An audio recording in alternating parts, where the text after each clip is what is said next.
Auzubillahi minash-shaytanir-rajim. Bismillahir-rahmanir-rahim. Assalamu alaikum viewers. I am Zainab Arshad and welcome to my channel. Students, आज का जो BIF401 का जो paper हुआ है वो उसके क्वेश्चन जो है वो मैं आज आपसे डिस्कस करूंगी।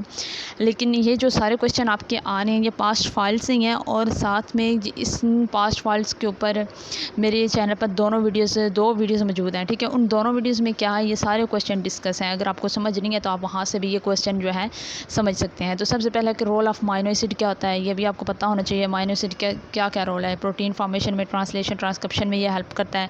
प्रोटीन फोल्डिंग क्या है, प्रोटीन फोल्डिंग का आपने कोई जो टॉपिक है वो मिस नहीं करना। प्रोटीन फोल्डिंग के ऊपर लॉन्ग भी आ रहे हैं और 2 शॉर्ट भी आ रहे हैं।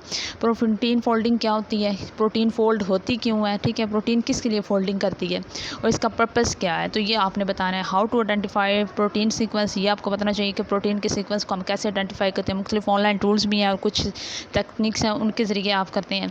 ऑप्टिमल एनर्जी फंक्शन क्या है, ये भी प्रोटीन की स्ट्रक्चर की बेस के ऊपर जो वो एनर्जी जो प्रोटीन की स्ट्रक्चर को बरकरार रखती है, उस एनर्जी पे वो मिनिमम एनर्जी, ठीक है, जिस पे प्रोटीन अपनी स्ट्रक्चर भी बरकरार रखे फोल्ड होके और वो उस पे वो सारे फंक्शंस भी कर सके, उसे हम बोलते हैं optimal energy function. Protein degeneration वाला क्या होता है, यानी प्रोटीन जनरेशन की कैसे होती है, तो आपको पता है कि प्रोटीन जो होती है वो एंजाइमेटिकली होती है, उसके अंदर एंजाइम्स वगैरह होते हैं, वो एंजाइमेटिकली भी मौजूद होती हैं। कुछ प्रोटीन्स एंजाइम्स कहलाती हैं।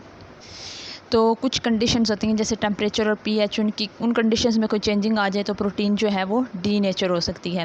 गोल ऑफ प्रोटीन फोल्डिंग क्या है, यानी पर्पस ऑफ प्रोटीन फोल्डिंग क्या है, या फिर प्रोटीन फोल्ड होती क्यों है। इन तीनों का एक ही आंसर है कि ये थर्मोडायनामिकली स्टेबल होने के लिए प्रोटीन फोल्ड होती है। आपने ये याद रखना है। What is difference between DNA RNA and उसके न्यूक्लियोटाइड्स की बेस पे आपने इन दोनों का डिफरेंस बताना है। आपको पता ही है DNA डबल स्टैंडर्ड होता है, RNA सिंगल स्टैंडर्ड होता है। DNA में एडेनिन, गुआनिन, साइटोसिन और थायामिन होता है और RNA में थायामिन की जगह यूरासिल होता है। Need of choufasman algorithm, choufasman algorithm की क्यों ज़रूरत है, ये क्या है, इसकी आपने डेफिनेशन भी लिखनी है और इसका इस्तेमाल इसमें लिखना है। बेस्ट एल्गोरिदम क्या है यूज़ करने, जो प्रोटीन की फोल्डिंग के लिए हम यूज़ करते हैं, वो आपने एल्गोरिदम बताना है।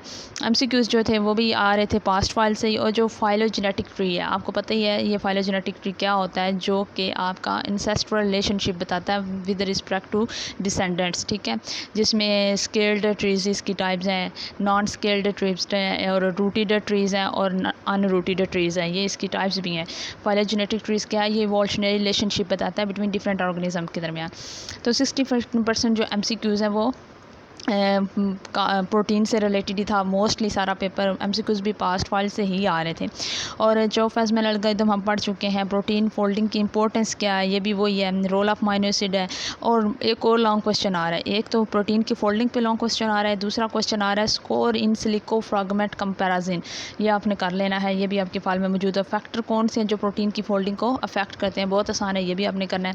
और एक क्वेश्चन है loop of alpha helix and beta sheet, ये क्या है, ये सेकेंडरी स्ट्रक्चर ऑफ DNA या कह लें या प्रोटीन की जो स्ट्रक्चर होती हैं उनको हम बोलते हैं सेकेंडरी स्ट्रक्चर की टाइप है, अल्फा हेलिक्स और बीटा शीट लूप्स, ये उनको आपने याद करना है। स्पेक्ट्रोफोटोमीटर क्या होता है, स्पेक्ट्रोमीटर का काम क्या है, साइलेंट फीचर्स ऑफ ओपन फ्रेंडिंग और ओपन रीडिंग फ्रेम, ठीक है, ओपन रीडिंग फ्रेम के जो साइलेंट फीचर्स हैं यानी इसकी प्रॉपर्टीज़ बतानी है। जो प्रोटीन सीक्वेंस है क्या उसको डिटर्मन करना मुश्किल है, ये भी आपने बताना है कि प्रोटीन के सीक्वेंस को डिटर्मन करने के लिए उसको थर्मोडायनामिक के लिए स्टेबल होना ज़रूरी है ताकि उसकी फोल्डिंग के ज़रिए हम उसका सीक्वेंस मालूम कर सकें। वो कह रहे हैं कि कौन सा, नेक्स्ट क्वेश्चन है how we have the algorithm of best protein sequence, कौन सा एल्गोरिथम है जो प्रोटीन के लिए बेस्ट है उसके सीक्वेंस को प्रेडिक्ट करने के लिए। सारे आपने प्रोटीन के जो नाम है ना वो एल्गोरिथम के वो याद कर लेने हैं। नेक्स्ट है कि what happens when protein infold, क्या होता है जब प्रोटीन फोल्डिंग नहीं होती, ठीक है, या फोल्डिंग हो जाए तो क्या होता है। ये तो फोल्ड ना हो तो वो थर्मोडायनामिक स्टेबल नहीं होगी, हम उसकी स्ट्रक्चर प्रेडिक्ट नहीं कर पाएंगे। अगर वो फोल्ड हो जाएगी, जितनी ज़्यादा वो फोल्ड होगी उतनी ज़्यादा वो थर्मोडायनामिकली स्टेबल होगी और उसकी स्ट्रक्चर प्रेडिक्ट करना आसान होगी। और नेक्स्ट क्वेश्चन है how we can find out loops when computing the alpha helix and beta sheet और अल्फा हेलिक्स को मालूम करते हुए हम लूप्स को भी इनके दरमियान रिलेशनशिप से कैसे हासिल कर सकते हैं। तो यही था, नेक्स्ट भी यही क्वेश्चन जो हैं वो रिपीट हो रहे हैं, तो अपने ये जो है अच्छे से क्वेश्चन याद कर लेने हैं और पास्ट फाइल्स सारी करें और जो करंट पेपर ये आ रहा है इसको अच्छे से याद कर लें। तो नेक्स्ट जो है और जो क्वेश्चन आएंगे किसी भी सब्जेक्ट पे मैं इंशाल्लाह वो अपलोड करती रहूँगी। नेक्स्ट वक्त मुझे दीजिए इजाज़त। अल्लाह हाफ़िज़।